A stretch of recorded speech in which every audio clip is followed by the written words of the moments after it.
اس نے اپنی جیب سے یوریم اور تھمم نکالے اور ان کے ساتھ کھیلنے لگا۔ وہ اجنبی چیخ اٹھا، یوریم اور تھمم! لڑکے نے ایک جھٹکے سے ان کو اپنی جیب میں رکھ لیا۔ یہ بیچنے کے لیے نہیں ہے، اس نے کہا۔ ان کی کوئی خاص قیمت بھی نہیں ہے، انگریز نے کہا۔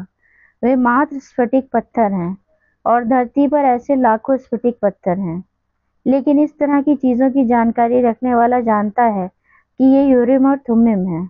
مجھے نہیں معلوم تھا کہ یہاں کے لوگوں کے پاس بھی ہوتے ہیں۔ یہ مجھے ایک راجا نے تحفے کے طور پر دیے تھے، لڑکے نے کہا۔ اجنبی نے جواب نہیں دیا۔ اس کی بجائے اس نے اپنی جیب میں ہاتھ ڈال کر اسی طرح کے 2 رتن نکالے جیسا لڑکے کے پاس تھے۔ تم نے کیا کہا، راجا؟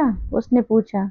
میرا خیال ہے آپ کو اس پر وشواس نہیں ہوگا کہ کوئی راجا میرے جیسے ویکتی سے، میرے جیسے گریڈیے سے بات کرے گا، اس نے بات چیت کو ختم کرنے کے ارادے سے کہا۔ ایسا قطعی نہیں ہے۔ وہ گریڈیے ہی تھے جنہوں نے سب سے پہلے اس راجا کو مانیتا دی تھی جس کو پوری دنیا پہچاننے سے انکار کر رہی تھی۔ اس لیے اس میں آشچర్య کی بات نہیں ہے کہ راجا گریڈیوں سے بات کرے۔ اور وہ بولتا رہا، حالانکہ اسے لگاتار یہ آشنکا بنی ہوئی تھی کہ لڑکا اس کی بات سمجھ پائے گا یا نہیں۔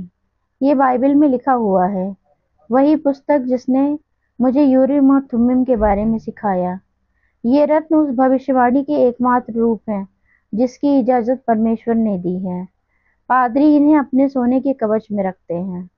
لڑکے کو اس مال گودام میں ہونے کو لے کر سہسا خوشی کا احساس ہوا۔ ہو سکتا ہے یہ کوئی بھوشیہ سوچک سنکیت ہو، انگریز نے دھیمے سور میں کہا۔ بھوشیہ سوچک سنکیتوں کے بارے میں آپ کو کس نے بتایا تھا؟ لڑکے کی دلچسپی ہر پل بڑھتی ہی جا رہی تھی۔ جیون کی ہر چیز ایک بھوشیہ سوچک سنکیت ہے، انگریز نے اس پتریکا کو بند کرتے ہوئے کہا جو وہ پڑھ رہا تھا۔ ایک ساروبھومک بھاشا ہے جسے ہر کوئی سمجھتا تھا، لیکن اب بھلا دی گئی ہے۔ میں دوسری چیزوں کے ساتھ ساتھ اسی ساروبھومک بھاشا کی تلاش میں ہوں، اس لیے میں یہاں ہوں۔ مجھے اس آدمی کی تلاش ہے جو وہ ساروبھومک بھاشا جانتا ہے، ایک کیمیاگر۔ اچانک گودام کے مالک کے آ جانے سے بات چیت میں بادھا پڑی۔ تم لوگ خوش قسمت ہو، تم دونوں، اس موٹے عرب نے کہا۔ آج ہی ایک کارواں الفیوم کے لیے روانہ ہو رہا ہے۔ لیکن میں تو مصر جا رہا ہوں، لڑکے نے کہا۔ الفیوم مصر میں ہی ہے، عرب نے کہا۔ تم کس طرح کے عرب ہو؟ یہ ایک خوش قسمتی کا شگن ہے، اس موٹے عرب کے چلے جانے کے بعد انگریز نے کہا۔ اگر میں لکھ سکتا تو میں ماتر ان 2 شبدوں بھاگیہ اور سنیوگ کے بارے میں ایک وشالکائے وشوکوش لکھ ڈالتا۔ یہی تو وہ 2 شبد ہیں جن سے ساروبھومک بھاشا لکھی گئی ہے، اس نے لڑکے سے کہا۔ یہ کوئی سنیوگ نہیں ہے کہ تم یوریم اور تھمم لیے ہوئے مجھ سے ملے۔ اور اس نے لڑکے سے پوچھا، کیا تم بھی کیمیاگر کی تلاش میں نکلے ہو؟ میں تو ایک خزانے کی تلاش میں نکلا ہوں، لڑکے نے کہا، اور یہ کہتے ہی اس کو پچھتاوا ہوا، لیکن لگا جیسے انگریز اس کی اس بات کو کوئی اہمیت ہی نہیں دی۔ ایک طرح سے میں بھی اسی کی تلاش میں ہوں، اس نے کہا۔ میں تو یہ تک نہیں جانتا کہ کیمیاگری کیا ہوتی ہے، لڑکا کہہ رہا تھا کہ تبھی مال گودام کے مالک نے انہیں باہر آنے کی پکار لگائی۔ میں اس کارواں کا سردار ہوں، ایک کالی آنکھوں والے دڑیال آدمی نے کہا۔ میرے ساتھ چلنے والے ہر ویکتی کی زندگی اور موت میرے ہاتھوں میں ہوتی ہے۔ ریگستان ایک منچلی عورت کی طرح ہوتا ہے، اور وہ کبھی کبھی مردوں کو پاگل کر دیتی ہے۔ وہاں قریب 200 لوگ اکٹھے تھے، اور 400 جانور، اونٹ، گھوڑے، کھچر اور مرغے مرغیاں۔ اس جماوڑے میں عورتیں، بچے اور اپنے کمر بند میں تلوار کھوسے یا اپنے کندھوں پر رائفل ٹانگے بہت سارے مرد تھے۔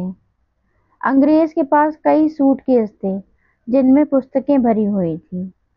چاروں طرف شور مچا ہوا تھا، اور سردار کو اپنی بات سمجھانے کے لیے اسے بار بار دہرانا پڑ رہا تھا۔ یہاں بہت سے الگ الگ طرح کے لوگ ہیں اور ہر ایک کا اپنا خدا ہے، لیکن میں ایک ہی خدا کی خدمت کرتا ہوں اور وہ ہے اللہ، اور اس کے نام پر قسم کھاتا ہوں کہ میں ریگستان کو فتح کرنے کے لیے ہر ممکن کوشش کروں گا۔ لیکن میں چاہتا ہوں کہ آپ جس کسی بھی خدا میں بھروسہ رکھتے ہوں اس کے نام پر قسم کھائیں کہ میں آپ کو جو بھی حکم دوں گا آپ اس کو مانیں گے۔ ریگستان میں نافرمانی کا ایک ہی مطلب ہوتا ہے، موت۔ بھیڑ میں فسفساہٹیں تیر گئیں، ہر کوئی آہستہ آہستہ اپنے اپنے ایشور کے نام پر قسم لے رہا تھا۔ لڑکے نے عیسیٰ مسیح کے نام پر قسم لی، انگریز نے کچھ نہیں کہا، اور وہ فسفساہٹیں اس سے زیادہ دیر تک جاری رہیں جتنی کسی سرل سی شپت لینے میں لگتی ہیں۔ لوگ ایشور سے اپنی حفاظت کے لیے پرارتھنا بھی کر رہے تھے۔ بگل کی ایک لمبی آواز گونجی اور ہر ویکتی اپنے اپنے جانوروں پر سوار ہو گیا۔ لڑکے اور انگریز نے اونٹ خریدے تھے اور وہ انشچے کے بھاو سے ان کی پیٹھوں پر سوار ہو گئے۔ لڑکے کو انگریز کی اونٹ پر دیا آ رہی تھی جس پر پستکوں کے بکسے لدے ہوئے تھے۔ سنیوگ جیسی کوئی چیز نہیں ہوتی، انگریز نے بات چیت کا سرا پھر وہیں سے پکڑتے ہوئے کہا جہاں سے وہ مال گودام میں ٹوٹ گیا تھا۔ میں یہاں اس لیے ہوں کیونکہ میرے ایک دوست نے ایک ایسے عرب کے بارے میں سن رکھا ہے جو… لیکن کارواں چل پڑا تھا اور انگریز کی بات کو سن پانا اسمبھو ہو گیا تھا۔ حالانکہ لڑکا جانتا تھا کہ انگریز کس چیز کے بارے میں بتانا چاہ رہا تھا، وہ رہسیہ شرنکھلا جس میں ایک چیز دوسری چیز سے جڑی ہوتی ہے، ویسی ہی شرنکھلا جس کی وجہ سے وہ گریڑیا بنا، جس کی وجہ سے اسے بار بار ایک ہی سپنا آیا جو اسے افریقہ کے ایک شہر کے قریب لایا اور جہاں اس کی ملاقات اس راجا سے ہوئی، اور جس کی وجہ سے وہ ٹھگا گیا تاکہ وہ اس کرسٹل کے دکاندار سے مل پاتا۔ اور انسان اپنی نیتی کو حاصل کرنے کے جتنے ہی قریب پہنچتا جاتا ہے اتنی ہی وہ نیتی اس انسان کے جیوت بنے رہنے کی سچی وجہ بنتی جاتی ہے، لڑکے نے سوچا۔ کارواں پورب کی اور چل پڑا۔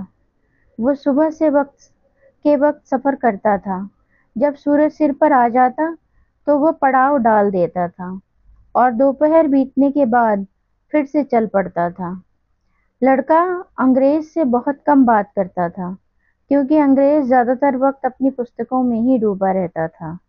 لڑکا خاموشی کے ساتھ ریگستان میں جانوروں اور لوگوں کی آواجاہی کو باریکی سے دیکھتا رہتا تھا۔ اب سب کچھ اس دن سے الگ تھا جس دن وہ سفر پر نکلے تھے۔ تب افراتفری اور چیخ پکار تھی، بچوں کے رونے کی آوازیں اور جانوروں کی ہنہناہٹیں، اور یہ سب گائیڈوں اور سوداگروں کے پست آدیشوں میں گڈ مڈ ہو رہے تھے۔ لیکن ریگستان میں صرف شاشوت ہوا کی آواز اور جانوروں کے پیروں کی ٹاپیں سنائی دے رہی تھیں۔ یہاں تک کہ گائیڈ بھی ایک دوسرے سے بہت کم بات چیت کر رہے تھے۔ میں ان ریتوں سے کئی بار گزرا ہوں، ایک اونٹ سوار نے ایک رات کہا تھا۔ لیکن ریگستان اتنا وشال ہے اور کھیتر اتنے دور ہیں کہ وہ ویکتی کو چھوٹے ہونے کا احساس کراتے ہیں اور مانو اس کو خاموش بنے رہنے کو کہتے ہیں۔ حالانکہ لڑکے نے اس سے پہلے کبھی ریگستان میں قدم بھی نہیں رکھا تھا، تب بھی وہ سہج ہی سمجھ گیا کہ وہ آدمی کیا کہنا چاہ رہا تھا۔ وہ جب بھی کبھی سمندر کو یا آگ کو دیکھتا تھا تو ان کی تاتوک شکتی سے پربھاو سے خاموش ہو جایا کرتا تھا۔ میں نے بھیڑوں سے سیکھا ہے اور میں نے کرسٹل سے سیکھا ہے، اس نے سوچا۔ میں ریگستان سے بھی کچھ سیکھ سکتا ہوں، یہ بزرگ اور گیانی لگتا ہے۔ ہوا کبھی نہیں تھمتی تھی اور لڑکے نے اس دن کو یاد کیا جب اس نے ٹیریفا کے ایک قلعے میں قدم رکھا تھا اور اپنے چہرے پر ایسی ہی ہوا کو بہتے ہوئے محسوس کیا تھا۔ اس سے اسے اپنی بھیڑوں کے اون کی یاد آ گئی، اس کی بھیڑیں جو اب انڈلوسیا کے میدانوں میں چارہ پانی تلاش رہی تھیں، جیسے کہ وہ ہمیشہ کرتی آئی تھیں۔ اب وہ میری بھیڑی نہیں رہی، اس نے من ہی من کہا، اور یہ کہتے ہوئے اسے اتیت کو لے کر کوئی موہ نہیں تھا۔ اب تو ان کو اپنے نئے گریڈیے کی عادت پڑ چکی ہوگی، اور شاید وہ مجھے بھول بھی چکی ہوں گی۔ یہ اچھا ہی ہے۔ بھیڑوں کی طرح کے پرانی جو سفر کے ابھیست ہوتے ہیں، آگے بڑھتے رہنے کے بارے میں اچھی طرح سے جانتے ہیں۔ اس نے اس ویپاری کی بیٹی کے بارے میں سوچا، اور اسے وشواس تھا کہ اب تک اس کی شادی ہو چکی ہوگی، شاید کسی بیکری والے سے یا کسی گریڈیے سے جو پڑھنا جانتا ہوگا اور اس کو رومانچک قصے سنا سکتا ہوگا۔ آخرکار وہ کوئی اکیلا تو ویسا انسان نہیں ہے، لیکن اس نے اس اونٹ سوار کی بات کو جس طرح سہج ڈھنگ سے سمجھ لیا تھا، اس سے وہ بہت اتساہت تھا۔ شاید وہ بھی اس ساروبھوم بھاشا کو سیکھ رہا تھا جو لوگوں کے اتیت اور ورتمان سے تعلق رکھتی ہے۔ اس کی ماں اس کو الہام کہا کرتی تھی۔ لڑکا اس بات کو سمجھنا شروع کر رہا تھا کہ پوروابھاس جیون کے اس سرو ویاپی پرواہ میں آتما کا اکسمات لئے ہو جانا ہے، جس کے بھیتر سارے لوگوں کے اتہاس آپس میں جڑے ہوئے ہیں، اور ہم سب کچھ جاننے میں سکشم ہیں کیونکہ سب کچھ وہاں لکھا ہوا ہے۔ مکتوب، لڑکے نے کرسٹل کے دکاندار کو یاد کرتے ہوئے کہا۔ ریگستان میں کچھ حصوں میں ریت ہی ریت تھی تو کچھ حصوں میں چٹانیں تھیں۔ اگر کارواں کے راستے میں کوئی وشال چٹان آ جاتی تھی تو کارواں کو اس کا چکر لگانا پڑتا تھا، اور اگر کوئی بڑا چٹانی علاقہ آ جاتا تھا تو ان کو لمبا چکر لگانا پڑتا تھا۔ جہاں کہیں ریت کی پرت اتنی باریک ہوتی تھی کہ جانوروں کے ٹھوس زمین سے ٹکراتے تھے تو وہ ایسا راستہ تلاشتے تھے جہاں ریت کی پرت موٹی ہو۔ کچھ جگہوں پر زمینیں سوکھی جھیلوں کے نمک سے ڈھکی ہوئی تھیں۔ ایسی جگہوں پر جانور آگے اڑ کر رک جاتے تھے اور اونٹ سواروں کو نیچے اترنا پڑتا تھا اور ان پر لدا سامان ہٹانا پڑتا تھا۔ ایسی درگم جگہوں کو سواروں کو خود ہی اپنا سامان لاد کر پار کرنا ہوتا تھا اور بعد میں سامان کو پھر سے اونٹوں پر لادنا ہوتا تھا۔ اگر کوئی گائیڈ بیمار پڑ جاتا یا مر جاتا تو اونٹ سوار لاٹری نکال کر ایک نیا گائیڈ نیوکت کرتے تھے۔ لیکن یہ سب ہوتا ایک ہی وجہ سے تھا، کارواں کو چاہے کتنے ہی چکر کیوں نہ لگانے پڑتے ہوں یا راستے کے معاملے میں کتنی ہی سمجھوتے کیوں نہ کرنے پڑتے ہوں، وہ چلتا اسی دشا میں تھا جس کی اور دشا سوچک ینتر کی سوئی اشارہ کرتی تھی۔ جیسے ہی بادھائیں پار ہوتی وہ اپنے صحیح راستے پر واپس لوٹ آتا تھا اور اس ستارے کو تلاشنے لگتا تھا جو نخلستان کا سنکیت دیتا تھا۔ جب لوگ بھور کے آکاش میں اس تارے کو چمکتا ہوا دیکھتے تھے تو وہ سمجھ جاتے تھے کہ وہ صحیح راستے پر ہیں اور اس دشا کی طرف بڑھ رہے ہیں جہاں پانی ہوگا، کھجور کے وش ہوں گے، سر پر چھایا ہوگی اور دوسرے لوگ ہوں گے۔ صرف انگریز ہی اس سب سے بے خبر رہتا تھا، وہ تو زیادہ تر وقت اپنی پستکوں میں ڈوبا رہتا تھا۔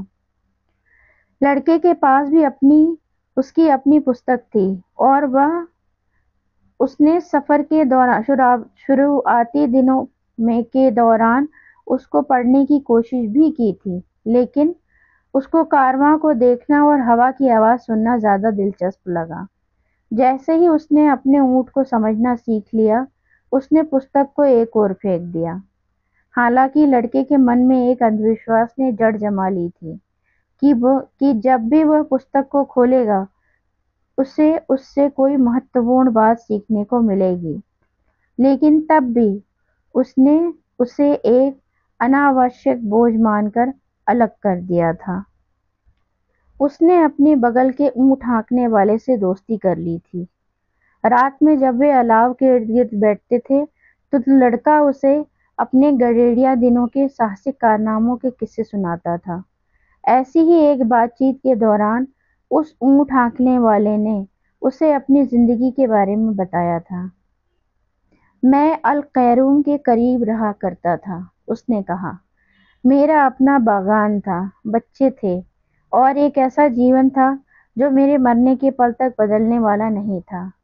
ایک سال جب سب سے اچھی فصل آئی تو ہم سب مکہ گئے اور میں نے اپنی زندگی کی اکیلی مراد پوری کی۔ اب میں خوشی خوشی مر سکتا تھا اور یہ سوچ کر مجھے خوشی ہوتی تھی۔ ایک دن دھرتی کانپنے لگی اور نیل کا پانی اپنے تٹوں سے باہر بہہ نکلا۔ میں سوچتا تھا کہ ایسا صرف دوسروں کے ساتھ ہی ہو سکتا تھا، میرے ساتھ کبھی نہیں ہو سکتا تھا۔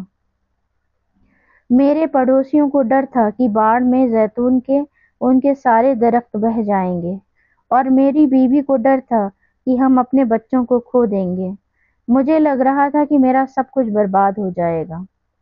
زمین اجڑ چکی تھی اور میرے لیے روزی روٹی کمانے کا کوئی دوسرا طریقہ ڈھونڈنا ضروری ہو گیا تھا۔ اس لیے اب میں ایک اونٹ ہانکنے کا کام کرنے لگا ہوں۔ لیکن اس تباہی نے مجھے اللہ کی سیکھ کو سمجھنا سکھا دیا۔ اگر کوئی من مافک چیز کو حاصل کرنے کی قابلیت رکھتا ہے تو ایسے انسان کو اگیات سے ڈرنے کی ضرورت نہیں ہے۔ ہم اس چیز کو گنوا دینے سے ڈرتے ہیں جو ہمارے پاس ہوتی ہے، چاہے وہ ہماری اپنی زندگی ہو یا ہمارا مال اور سمپتی ہو۔ لیکن یہ خوف اس وقت بھاپ بن کر اڑ جاتا ہے جب ہم یہ سمجھ لیتے ہیں کہ ہماری زندگی کے قصے اور دنیا کی تواریخ ایک ہی ہاتھ سے لکھے گئے ہیں۔ کبھی کبھی ان کے کارواں کی ملاقات کسی دوسرے کارواں سے ہو جاتی تھی۔ ایک کارواں کے پاس ہمیشہ ہی کچھ نہ کچھ ایسا ہوتا تھا جس کی دوسرے کو ضرورت ہوتی تھی، جیسے سب کچھ واقعی ایک ہی ہاتھ کا لکھا ہوا ہو۔ جب اونٹ ہانکنے والے الاؤ کے ارد گرد بیٹھتے تو وہ اندھڑوں کے بارے میں ایک دوسرے کو جانکاری دیتے اور ریگستان کے بارے میں اپنے اپنے قصے سناتے۔ کبھی کبھی رہسیمئی قسم کے نقاب پوش آدمی پرکٹ ہو جاتے۔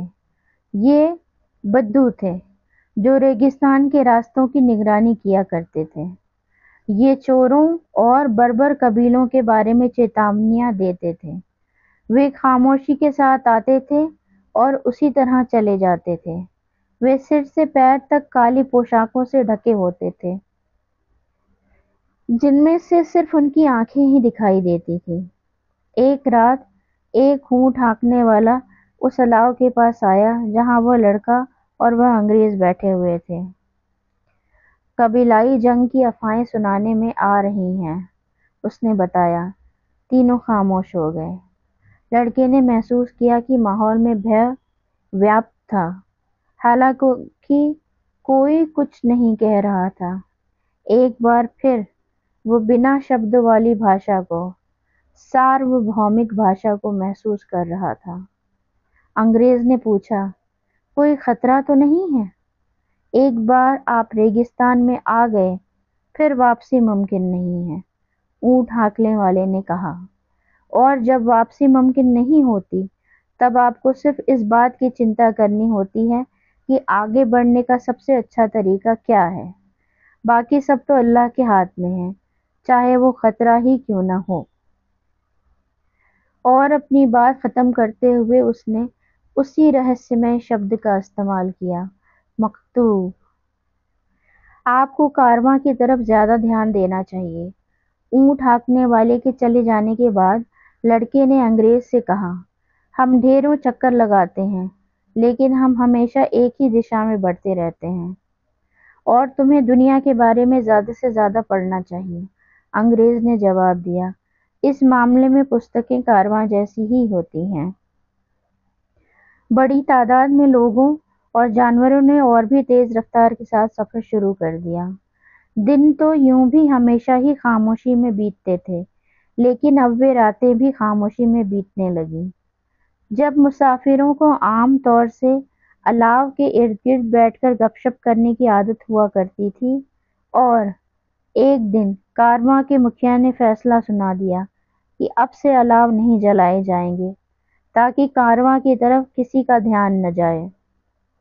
مسافروں نے یہ عادت ڈال لی تھی کہ رات کے سمے وہ اپنے چاروں طرف جانوروں کا گھیرا بنا لیتے اور رات کے سمے کی ٹھنڈ سے بچنے کے لیے سب لوگ ایک ساتھ اس گھیرے کے بیچ سو جاتے اور سردار اس سموہ کے چاروں طرف ہتھیار بند پہرے داروں کو تعینات کر دیتا۔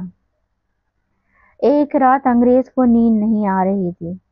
اس نے لڑکے کو بلایا اور دونوں ڈیرے کو گھیرتے ٹیلوں کی طرف چہل قدمی کرنے لگے۔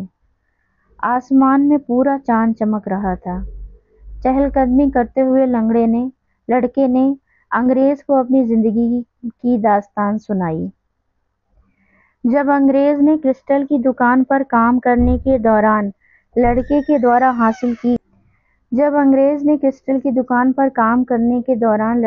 حاصل کی گئی کامیابی کا قصہ سنا تو وہ چکت رہ گیا۔ یہی وہ سدھانت ہے جس سے سنسار کی ساری چیزیں نینترت ہوتی ہیں، اس نے کہا۔ کیمیا گری میں اسے کائنات کی روح کہا جاتا ہے۔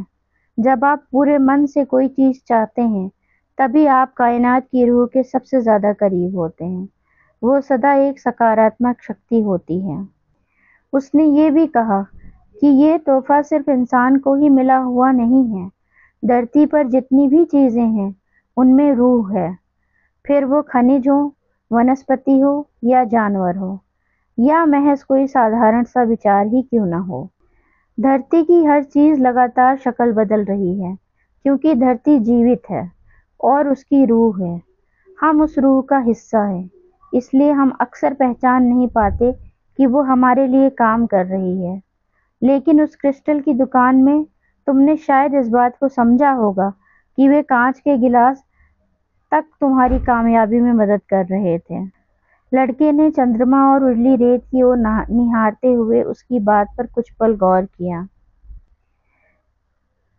میں نے ریگستان کو پار کرتے ہوئے کارواں کو دیکھا ہے، اس نے کہا۔ کارواں اور ریگستان ایک ہی زبان میں بات کرتے ہیں اور یہی وجہ ہے کہ ریگستان کارواں کو گزرنے کی اجازت دیتا ہے اور یہ کارواں کے ایک ایک قدم پر نگاہ رکھتے ہوئے یہ دیکھے گا کہ وہ سمے کے ساتھ چل رہا ہے یا نہیں، اور اگر چل رہا ہوگا تو ہم نخلستان تک پہنچ جائیں گے۔ اگر ہم میں سے ہر ایک اپنی نجی بوتے پر اس کارواں میں شامل ہوا ہوتا اور اس زبان کو نہ سمجھتا ہوتا تو یہ کہیں زیادہ مشکل ہوتا۔ وہ وہاں کھڑے کھڑے چندرما کو نہارنے لگے۔ یہی بھوشیہ سوچک سنکیتوں کا جادو ہے، لڑکے نے کہا۔ میں نے دیکھا ہے کہ گائیڈ کس طرح سے ریگستان کے سنکیتوں کو پڑھتے ہیں اور کس طرح کارواں کی روح ریگستان کی روح سے بات کرتی ہے۔ انگریز نے کہا، اب سے میں کارواں کی اور زیادہ دھیان دوں گا اور میں آپ کی پستکیں پڑھا کروں گا، لڑکے نے کہا۔ وہ عجیب و غریب پستکیں تھیں۔ وہ پارے کے بارے میں، نمک کے بارے میں، ڈریگنوں کے بارے میں اور راجاؤں کے بارے میں بات کرتی تھیں، اور وہ ان میں سے کسی کو بھی نہیں سمجھتا تھا، لیکن ایک وچار تھا جو ساری پستکوں میں خود کو دہراتا لگتا تھا۔ وہ وچار تھا، ساری چیزیں صرف ایک ہی چیز کی ابھیویکتی ہیں۔ دوستوں، آج کی کہانی یہیں تک۔ اگلی پارٹ میں پھر سے آپ کے لیے لے کر آؤں گی۔ آپ سے ریکویسٹ ہے، اگر آپ کو میری سنائی ہوئی کہانی پسند آتی ہے تو پلیز میرے چینل کو لائک اور سبسکرائب کریں۔ Thank you.